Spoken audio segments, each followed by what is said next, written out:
Hello my friends and welcome back to Player Display. So recently we did a little video going over my top 10 figures that we reviewed in 2023, and that was a very fun video to do, but after thinking about that for a while I realized what good is a top 10 list without a bottom 10 list. So I went through the gambit again. I went through the catalog of all the figures that we have talked about over the course of 2023, and I went ahead and I plucked out figures that aren't necessarily bad, but they just left a lot to be desired. So this isn't really a list of the worst figures of 2023, more so just ones I felt were the most disappointing. They were missing something. There was something that was a little bit off, or we were led on to believe that the figure would be a lot more than it actually was. And it just something felt missing about all 10 of these figures that are on this list here. And again, there are no rules here at all. Simply, it must be a figure that has been reviewed on this channel. It doesn't even need to be a figure that was released in 2023. If we talked about it, then it's viable to be on this list, and then we'll go ahead and talk about it. But another thing I wanted to mention is this list is totally subjective, not based on a vote or anything. It's simply just me and my own opinions talking about figures that I have talked about and have experienced before and after the posting of said videos, and pretty much how these figures have aged for me, the impact that they've left, and just how I see them overall at the end of the day. So, without further ado, let's go ahead and hop right into number 10. Fresh meat! I like Duran. I'm on the hunt, I'm after you! So at our number 10 spot, things are going to get pretty interesting straight away. We have the Cool Model Toys Snow-Capped Ice Wolf. Now, I say this is interesting because we just spoke about this figure recently in the top 10 figure video as an honorable mention, and then here it is again in the bottom 10, and it's not because it's a bad figure. I think it's actually great. It's a ton of fun, and I really enjoyed reviewing it, customizing it afterwards, but the reason why it's here is, again, because there was something that was disappointing about it. There was something that was off. I purchased the deluxe version, which simply means it's a base figure, and it comes with an additional fancy snow-themed display base, which was really cool. It had a really nice paint job of that snowy white with that ice and everything. It had some spare log pieces, it had some bones, it had a little bit of blood, and it was a really cool set piece. The issue, though, was the QC, the quality control. Now, the problem with the base is whenever you tried putting one of the logs in, some of them were less willing to go into the sockets than others were, and that was because there was like excess paint or plastic at the bottom of it, so it couldn't key in appropriately, so that caused an issue, and that called for customization. Normally, I wouldn't have an issue with this, but because this is a quote-unquote deluxe figure, that means there should be no issues whatsoever. And I know that can be asking for a lot, that could be seem a little demanding, but the thing is, when it comes to attributing a figure with words like exclusive, deluxe, premium, or anything of that moniker, then you want to be sure that figures are done absolutely just right. So that was my first critique of this figure. It was titled as deluxe, but it still had problems. My second critique is even if those problems didn't exist, I still don't feel like it quite owned up to the price point that it was putting out there. It still didn't feel quite deluxe at the end of the day. It felt like a great figure. I love the single accessory it came with being that really awesome figure stand, which again I had to modify, but they could have gone a little further. I would have loved if they had some alternate hands, alternate head sculpts, maybe some cadavers, just a little bit of extra something to spruce things up a little bit to justify the price point, to justify the deluxe tag on the figure. But that being said, this figure is really here just based on circumstance. There really wasn't another figure that I could see being in this top, well, rather bottom 10. There aren't even dishonorable mentions here. It was really that close. Simply, I don't buy figures that I don't want, so that's why it was pretty tight. And this one just had to be here because I don't dislike the figure, I just feel very split on it. I still would recommend it as long as you know what you're getting into and you're willing to pay the money for it, and hopefully you get it on sale like I did. And that's our last thing I'll say. Even though it was on sale, I still felt like there was more that could have been happening disappointing with this figure. And I can see the potential in it. It just didn't quite hit that mark. But if you get it on sale, you're willing to do some customization, maybe tweak a few things if something was out of sorts, then you could totally do that. I think I also remember someone in the comments section saying that they also got the same figure, but the jaw was off. Like, they couldn't articulate the jaw because there was a peg that was in the wrong place. So, yeah, I mean, when there are little issues like that, they shouldn't make it too packaging, especially, let alone, if it's called Deluxe. So, I'm gonna leave it there. It's still a very cool figure, but you gotta really pimp it out to justify it being anything greater than a regular figure, if you know what I mean. So, anyhow, enough on the snow-capped Ice Wolf from Cool Model Toy. Let's move on to number 9.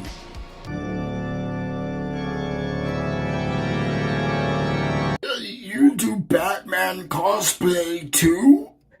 I want to go home and rethink my life. At number 9, we have the McFarlane DC Multiverse Batman from the DC vs. Vampires line. This is a very brief, exclusive line. Every blue moon, no pun intended, we see one of these figures pop up as an in-store exclusive or something like that. And this is a figure where out of the packaging, I actually quite enjoyed it. I thought it was a very interesting reuse of a base body, being that oversized Batman. I forget specifically which variant it was, but it's a solid Batman body, even though it was a little too big for a Batman, but for a Batman that's stemming on the creatures of the night and all that, with that vampire aura, then I'm okay with it being a little bit bigger than it usually should. The color scheme is also really nice. I like the really dark maroon that the suit had. I also love the unique axe that it had. The hand sculpts were pretty nice. It could have had more hand sculpts, but they were still pretty neat. Had a little bit of blood on them, which is also very good. And also, the piece de resistance was easily the head sculpt. The only thing I would wish for, beyond a few larger demands, would be an open mouth that showed off the fangs a little better. I think that would have been very interesting. But regardless, I thought this was a solid, okay exclusive through and through.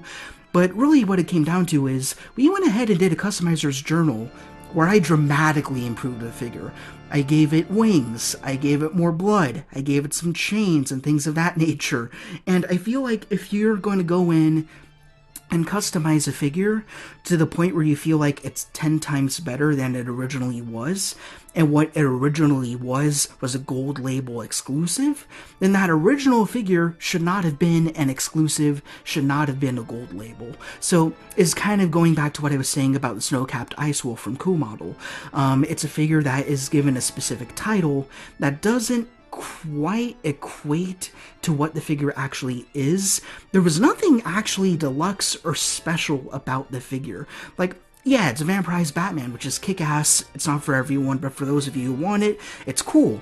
But ultimately, it's a figure with an accessory, and that's about it. There's not a whole lot else. And let alone the fact that it is a reused body that we've seen before. So it's just one of those figures that you look at it, you look at the name of the figure, you look at the gold label, and you're like, what else could they have done? What more could be here? How much better could this thing become with a few little tweaks, a few extra paint apps, accessories, weapons, hand sculpts, head sculpts perhaps, which I know is a rare thing in McFarlane to have interchangeable heads, but there's just so much more they could have done here, especially since this is the vampirized line, and this is frickin' Batman. There's so much more they could have done. So, anyways, that's pretty much all I have to say on this figure. It's good. I recommend getting him if you can. I think he's extremely hard to get now, but if you're able to get him for a decent price, I do still recommend him, but I don't think it deserves to be a gold label. That's why I'm disappointed with this figure. So anyhow, that is the Batman from DC vs. Vampires. Let's move on to number 8. This is getting out of hand. Now there are 2 of them. Up next, we have an entry from the Star Wars The Black Series catalog, being the Star Wars The Black Series Jabba from Hasbro Pulse. It was an exclusive, I believe. Interesting, we got 3 exclusives in a row. I wonder how many more there will be, but I guess we'll find out. So this is an interesting case, as is most of these, but basically when I saw it on the site, I'm like, this thing is awesome. And then when I finally got it shipped, I was looking through the images of it, and I'm like, this is awesome. Then I went ahead and I reviewed the figure, and I'm like, oh, this thing is awesome. But then the review ended, then I shelved it, and I looked at it for a while. But after staring at Jabba for some time, I'm kind of like, I spent too much money on this. All it is a block of plastic. That's effectively what it is. It shouldn't even be considered an action figure. It's just one of those things where there's nothing wrong with it. It's a great figure. It looks fantastic. The paint apps were spectacular. I love the little banister that he came with, Salacious Crumb. You can never have too many Salacious Crumbs or Quacky Monkey Lizards on your shelf, so that's totally fine. But the issue for me is the more that I stared at the Jabba, the more that I realized that maybe I spent too much for this thing. And that's because, firstly, it takes up a lot of space. And second, there's not a whole ton you can really do with him. Like, he articulates at the arms, and I believe at the neck as well.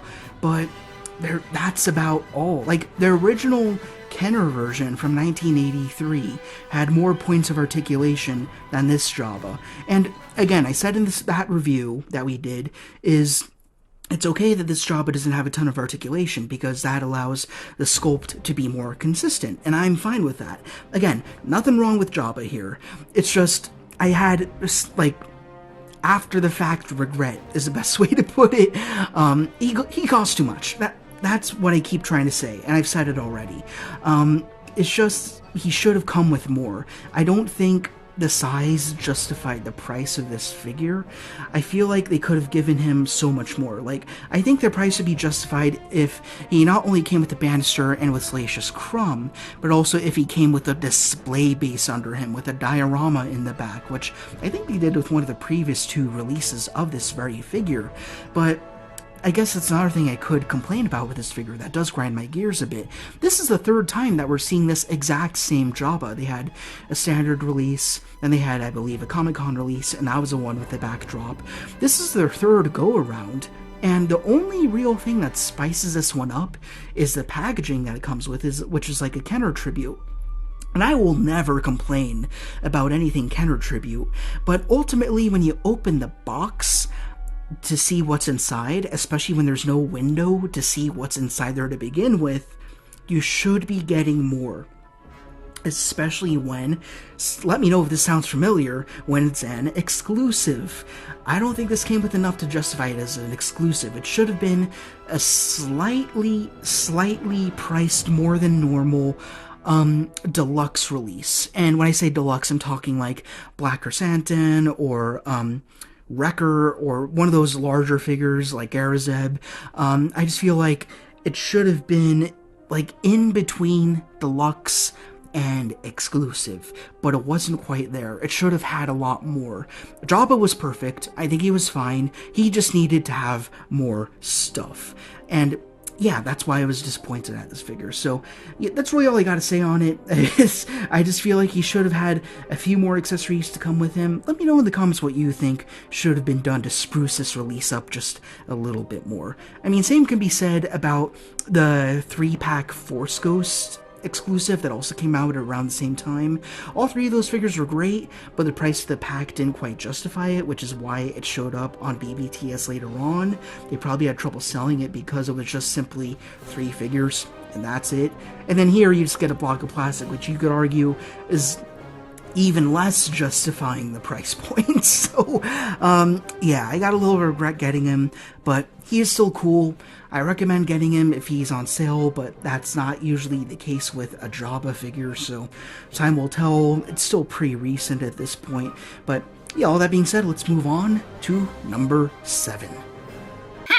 You loser, even the Gamorreans have better articulation than you! Next up, we return back to the Star Wars The Black Series line with Black Chrysanthemum, specifically the version from the Book of Boba Fett. This is a pretty cool figure. If you want a figure to just hold a pose and look badass, this is the figure for you. The issue, though, is it doesn't have a whole lot of posing options. It's a beautiful looking figure, it's very well painted. I love the extra kibble that he's got all over him, all the armor pieces, the dreadlocks, the teeth, the eyes. the sculpt work is fantastic, but the issue is the articulation is not that great. You can't get him doing a whole lot. You can pretty much get him into two poses, being having the blaster down at his side or have it slung over his back with the fists out. But beyond that, there's not a whole lot of posability with this figure, which is a shame because he's a brawler. He's a former gladiator.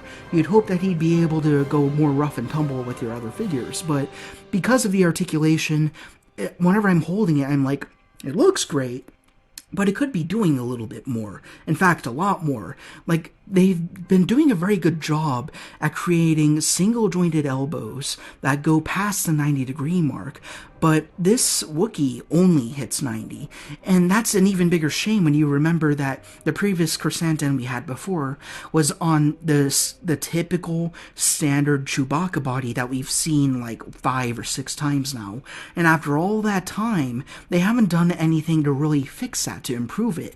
Like, granted, this Chrysanthemum has more articulation than Chewie ever did. Like, Chewie couldn't nearly get to the 90 mark, but the fact is we've seen that Chewie body so many times, you'd suspect that, oh, by this point it's going to be so much better, but it just hits 90, and it does go beyond that, so that really disappoints me. And like, another thing to consider is you have that really chunky head sculpt, which is good. It looks really good. There's not a single part of that head sculpt that I take off or change or anything, but because it's there, you'd expect Black Series to see this and acknowledge it, and as a result of that, do something more to escalate the articulation to compensate for it.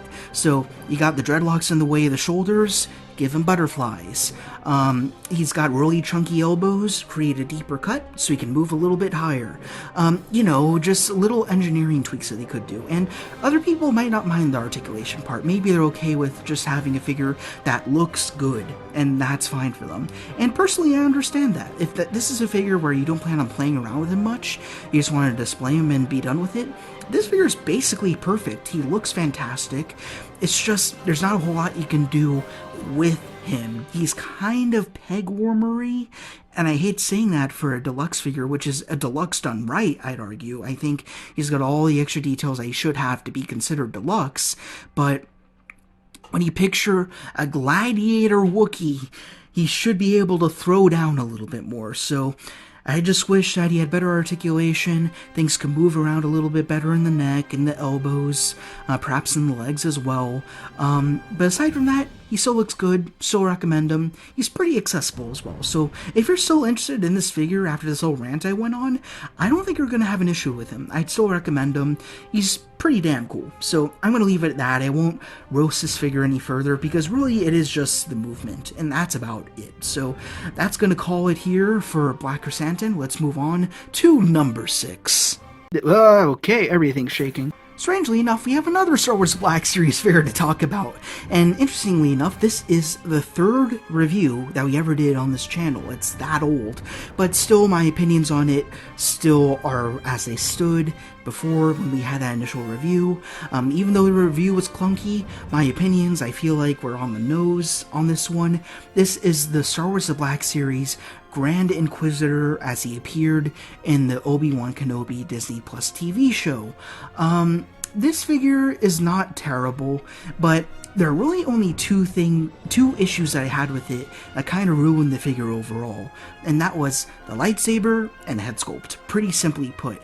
So firstly, for the lightsaber, it looked okay, but the issue is it had this really fat peg sticking out of the middle of it so you could put it on his back, which is a great function. I think it's a fantastic idea, but the way that they mechanically approached this mechanism is ultimately what made things really difficult when it came to just putting the lightsaber in his hands.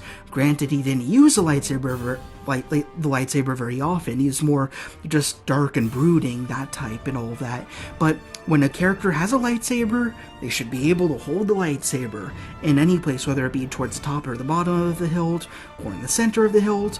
But in this case, you just had this big old fat peg, and it made it very, very irritating to use as a result of that. And that's unfortunate, because when you consider a figure, I believe it was Reva, And she had these two much smaller pegs on either side of the blade that allowed her to hold the lightsaber no issue, and also put it on her back.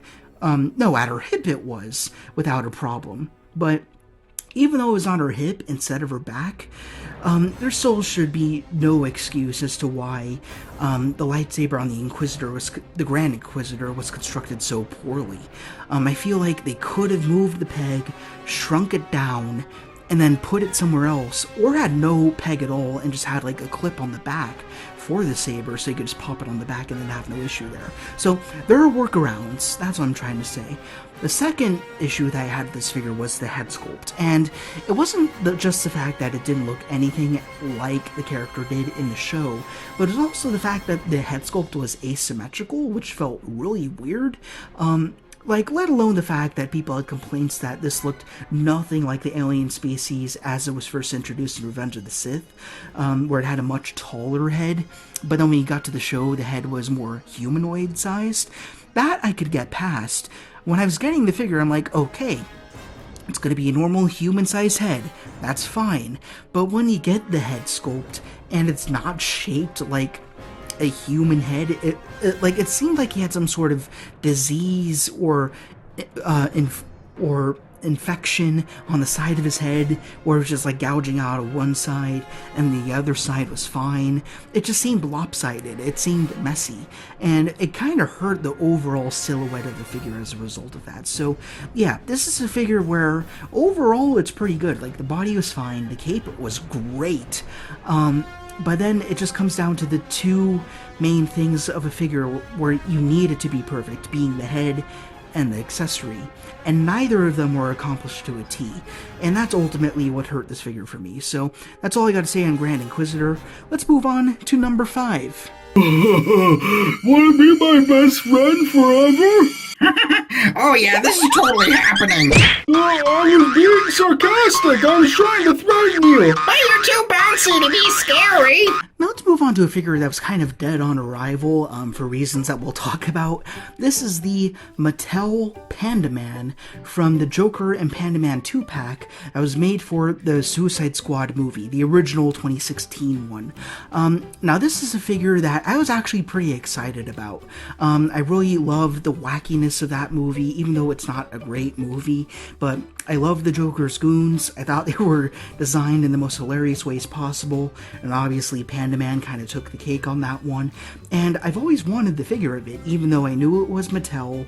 It was not the greatest days for DC action figures. Obviously, Todd McFarlane picked up the licensing afterwards, for better or / for worse, so I knew the figure was going to have problems. I knew the articulation wouldn't be great. I knew that it would be out of scale with the McFarlane figures, being that the Mattel ones were 6-inch scale. But then you get to Panda Man over here, and firstly, I love the execution for what Mattel was for DC, where he was able to move around okay. He was also done in this really interesting black velvet. He was flocked, and I thought that was really interesting to have like a fuzzy action figure. But the issue with that is the flocking started to come off. It started to flake away over time, and that was a huge disappointment to me. I wish they would have laid it down, made it more permanent, but that brings me to another point. This is another exclusive, folks. It came in a very special, like, cereal box style packaging, which is really unique and twisted and strange, which is, again, why I wanted to get the pack. I knew the two figures in the pack weren't going to be that amazing. I just wanted it for the fun. It was heavily discounted, but still, I was hoping that the figures would be more concrete, would be able to stay in one piece. The Joker was fine. Panda Man, not so much. He started to flake away, disappear a little bit, so kind of before he could disintegrate any further, I put him in a box. I'm like, okay, we're not touching him ever again. And that being said, he was a figure I still had fun with. I dropped the weapon in hot water. I fixed that to get rid of the warping. I also painted in some pupils on the eyes, so that was all fine, well, and good. But the main feature of this figure, being the black velvet on it, kept flaking off. And when you lose the velvet on the figure, it loses the whole reason for why you're getting the pack. So that was a disappointment for me. But again, the reason why I'm saying that this figure's dead on arrival is because I got this figure knowing that it would be absolutely inferior to all the other figures that we've gotten since then. I knew it was going to have problems. Not that problem though. So that's why it's here on this list, because the thing that was supposed to make it stand out the most, that made it unique from all the other figures from the Mattel catalog, is ultimately what hurts it, being the flocking and being that it was flaking off quite a bit. So that was really unfortunate to see, but still fun enough if you want to get this figure. If you're aware of that issue and you treat it well, I guess it'll be fine. Just be very careful around the joints. That's where I say you got to be careful with the flocking area, because when you move the arm, it pushes the velvet up and then it starts to peel away. So if you're interested in this figure, very, very easy to get. Just be aware of its problems. So anyways, that's it for Panda Man from Suicide Squad. Let's go ahead and move on to number 4. What the hell is this? This isn't my logo. Who are you? I'm Batman. I'm Vengeance. I'm just bored. I'm dreamy. I'm Affleck. Oh, good for you! So for our 4th spot, we're actually returning to the McFarlane DC Multiverse Batman 6-pack that we talked about in, of course, the initial review, but also in the top 10 when we were discussing the Val Kilmer Batman from Batman Forever. That was an excellent figure. As for the Dark Knight Christian Bale Batman, not so much. So as I've said before on, I believe, a few occasions, I'm not a huge Christopher Nolan Dark Knight fan.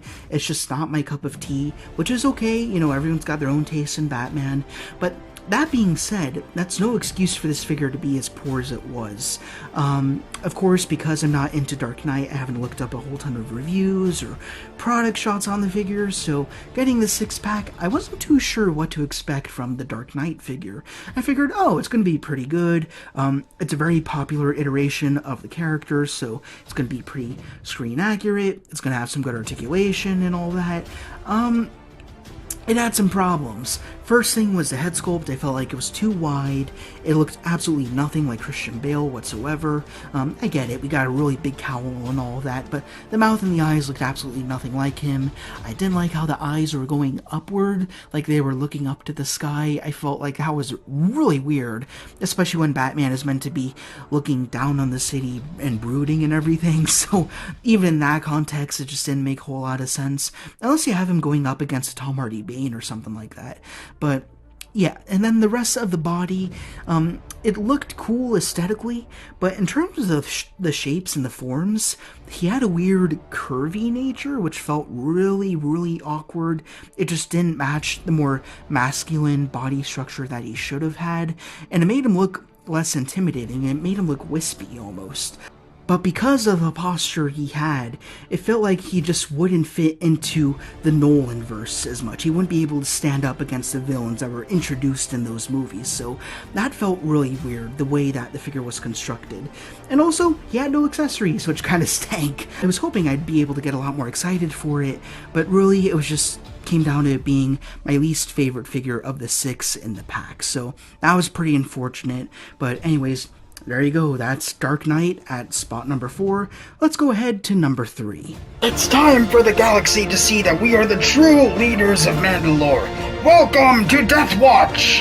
Hey, wait a minute. You're all wearing the same helmet. You're all the same guy. You're all clones. You're all clones of each other. Look at you. You're all exactly the same. Alright, who invited a confused Marvel Legends Spider-Verse figure into this? You that's just great. Okay, everyone. Yeah, just argue about everything. Go for it. In our 3rd spot, we are going back to Star Wars The Black Series once again. And it's not to say that there's anything wrong with Star Wars The Black Series overall. It's just when you collect enough of them, there's eventually going to be a few stinkers in there. And one of them is easily Star Wars The Black Series Pre Vizsla from Star Wars The Clone Wars. Now, this is a character that I really wanted to be iterated in plastic form that was not Lego. I was really looking forward to Star Wars The Black Series doing him justice, getting the articulation down. I really wanted him to have the Darksaber and the blasters and the cape, maybe, depending on which armor set we're talking about. We got the figure, he looks great, except he was done on the Star Wars The Black Series Jango Fett base body, which everyone agrees is not that good. The articulation is not fantastic. The body proportions I felt like weren't quite correct. I felt like the chest was a little too big, and the helmet was also a little oversized on that Jango. Not that I've ever held it in my hands, but from what I've seen of it, just didn't quite look correct, especially since I have the SH Figure Arts Jango, which actually did make the top 10 in that video we did before. But as for this Pre Vizsla, the articulation wasn't there. It was missing a whole ton of paint on the back armor plating, which I found really strange.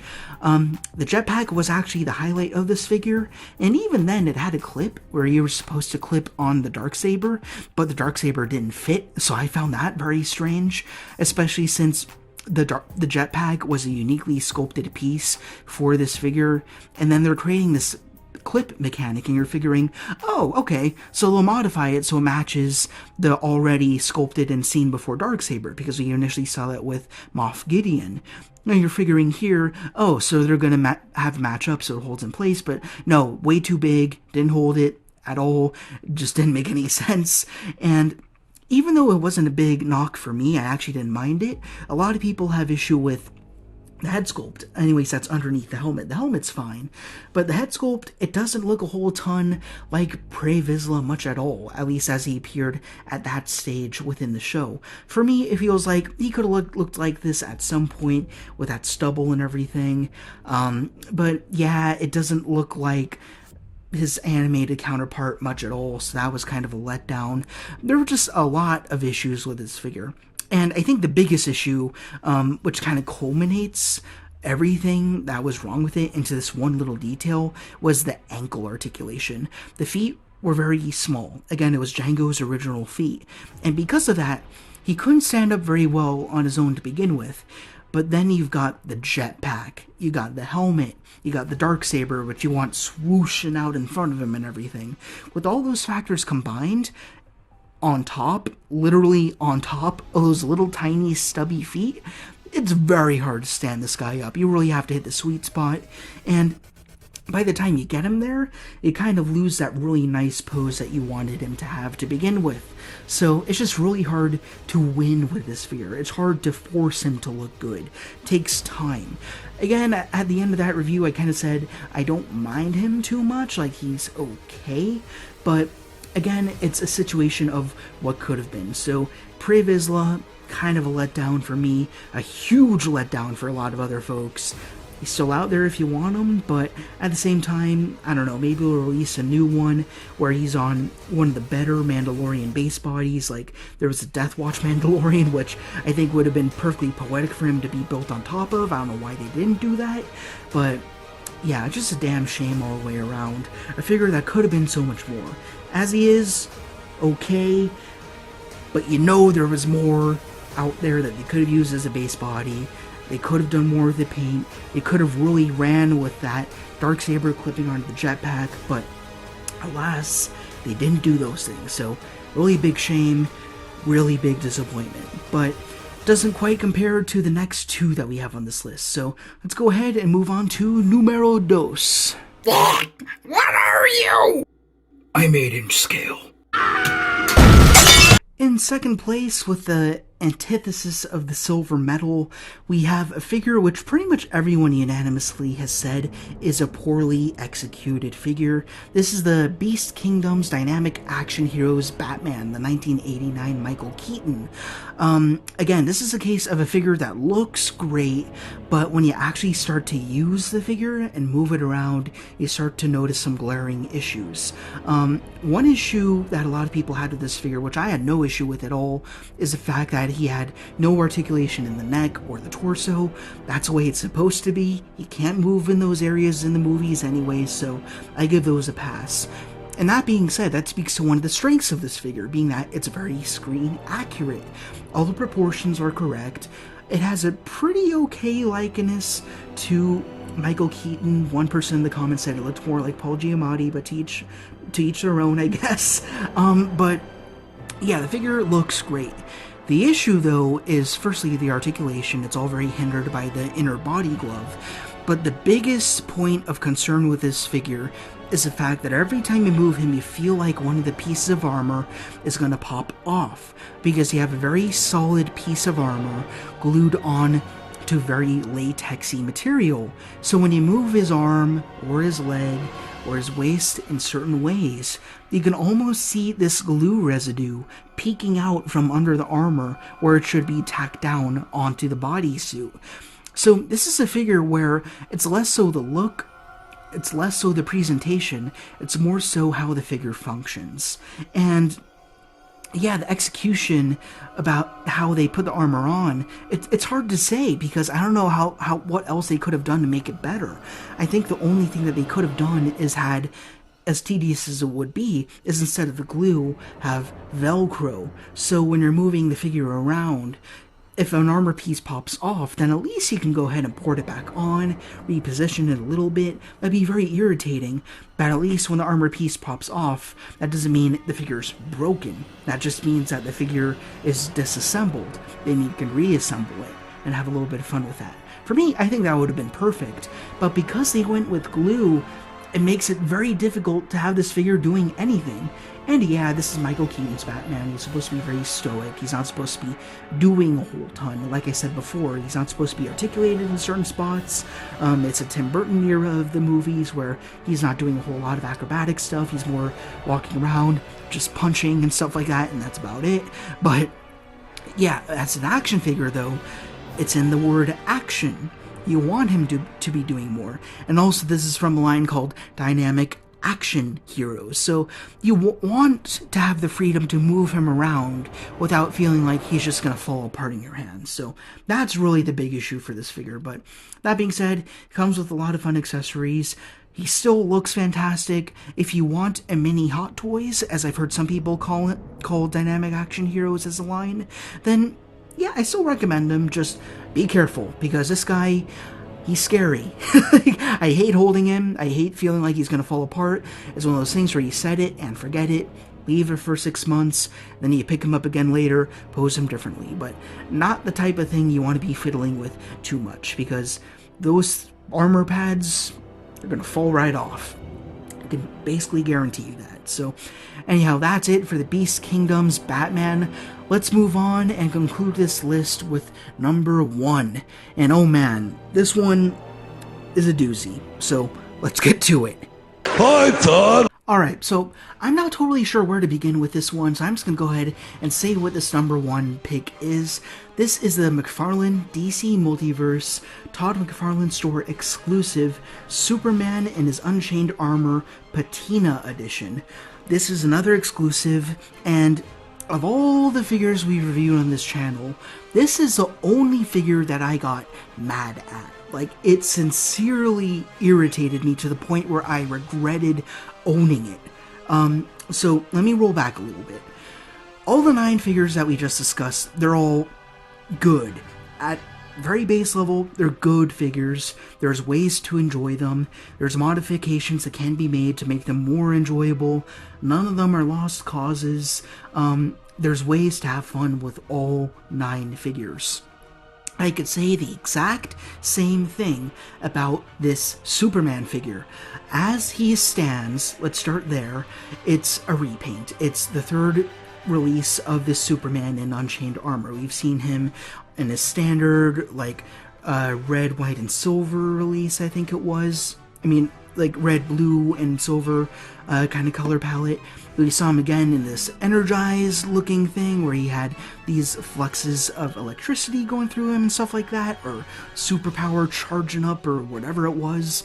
I didn't prefer either of those, but of the 3, I actually preferred this Patina Edition version. I really liked the weathering. I thought it looked pretty neat with the really shiny reds and the silvers on there. So getting this figure, I thought it would be a really cool, like, battle damage version of this suit. So I don't have a problem with the aesthetics of this figure, except for the fact that when I got it, it was missing weathering on the arms and on the legs. So that was really my only gripe with the base figure itself. So I'm going to stop there. My issue with this figure was the presentation. That's a very big word that we haven't talked about much on this channel. The way that a figure is presented, the way that a figure arrives to you before you actually get access to the plastic itself. What type of box are you opening? What sort of logos and words are on the box that tell you what is inside? What is it that gets you excited about the figure before you're actually holding the damn thing? Now, this figure is part of the Patina line, I guess you could call it, which is a McFarlane Toy Store exclusive line of figures where they repaint a figure to kind of look a little statuesque. It has weathering on it, it looks aged, it looks like it's been sitting around in the rain for a while, or something like that. It's an acquired taste of a line. Not a bad line by any means, but my issue with this figure is it's the first time I was getting like a limited release figure from the McFarlane Toy Store, so I was getting it as kind of just an experiment to see what the experience would be like. And ultimately, I said a lot more in the actual video for this figure, so I'm going to try and keep this brief, but I felt very copped out. I opened the box, and it came in a really pretty box. It said, like, limited edition, this many figures, da-da-da-da, and all that. And I get to the figure, and I see, oh, it's missing the weathering. That's kind of unfortunate, so that kind of stank. And I kept going in, and I'm like, oh, the only other thing that he comes with is a display base for the trading card. That's not very exciting. We've seen this before, so I put that aside. And then I'm like, okay, well, the trading card must have the most important part of this figure being a signed signature from the main man himself, being Todd McFarlane. And it turns out it wasn't a signature at all. It was printed, and for me that was kind of like the final nail in the coffin. Basically, you have this whole presentation, it's gold label, it's limited edition. You should see me flailing my arms around, gesturing to nothing as I'm talking about this figure. That's how irate I am at the presentation of this figure. The fact of the matter is, I'm going to try my best to sum up all my feelings of this figure into one sentence. It is an over-glorified piece of plastic that tries too hard to get you excited. And for me, this really shifted my psychology on action figures as a whole. It really helped me in a way. That is the word I'm going to go with. It helped me try to figure out, what type of figures do I really want? What type of figures should I actually be getting? What figures are worth my time and money? And this figure, I mean, aside from the fact that it was a valuable learning experience, in a different world, I'd say I should not have gotten this figure, because it was upticked in price, admittedly not by much, but it was touted as being so much more than it actually was. It's a repaint. That's it. That's all I was expecting from this figure. But the fact that you get to the trading card, it's not even signed, and it's like gold label, it's got like all these different attributes to it, like, it was a huge disappointment, and it felt kind of like a slap in the face, I'll be honest with you. At least all the other figures on this list were honest. They told you exactly what was coming with it and everything. But then you get to this one, and it says, card signed by Todd McFarlane, and there's no hand-drawn ink to speak of, and that's kind of stinky. As a collector, I feel kind of gypped. I feel offended, honestly. I feel like I should have been getting so much more from this figure. And I'm going to leave it there. If you want to hear my full rant on this figure and why it's such a disappointment, I did review it like mid-year last year, I think. Again, I'll leave it at this. The figure itself overall is fine, but the way that it's presented, it over-glorifies it in a way that it's almost like Todd McFarlane saying that he can sell water to a man who already has water, or something like that. I don't know. But pretty much, he's making too many things exclusive. And it goes back to that quote from The Incredibles, right? It's like, if everything's exclusive, nothing will be. You got it. Before getting an exclusive, specifically from Todd McFarlane, consider whether this figure actually is exclusive, whether it actually is special. this figure was not special. It was neat. It had a cool nuance. It had a neat little gimmick to it, being that it was weathered. It had the patina and all that and what have you. And even then, it wasn't even a full patina. Again, it was missing on arms and legs. But the fact that it had the treatment that it had, which justified, quote-unquote, justified the price uptick, just overall made this an offensive figure. And I'm going to keep it. I still like it. I just don't like the way that it was presented to me. I felt like it was pandering, I felt like it was insulting, and I don't like that this figure exists. I wish it never existed at all. I wish I didn't like this figure in its entirety, so I never got it. It's just... it irritates me. It's the only figure on this channel that ever pissed me off. So that's why this figure is easily at number 1. And that's about it for this list. It just felt like the natural thing to do, especially after I did that top 10 list that we did in previous weeks. It just felt like it would be the right way to counter that off and to really do a proper overview of 2023 and what we've looked at. These figures were here for very different reasons. Some of them were actually great figures, but the price kind of left a sour taste in my mouth. Some of them are done on base bodies that they shouldn't have been done on. Some of them were kind of reiterations of figures that we've seen before, but they didn't have the necessary improvements to justify their re-release. So there's a lot of mixed feelings in here. And again, none of these figures really angered me, except that number 1 spot, that's Superman in his Unchained armor. That's going to be my final word on it, just because we did a whole video on it. Won't go any further. I know that was a long one, but anyhow, this video still fun to do. I'm glad we did it. It's important that we look back and talk about figures that, again, aren't necessarily bad, but have been lacking, so we know what exactly it is that we should be expecting from figures in the future.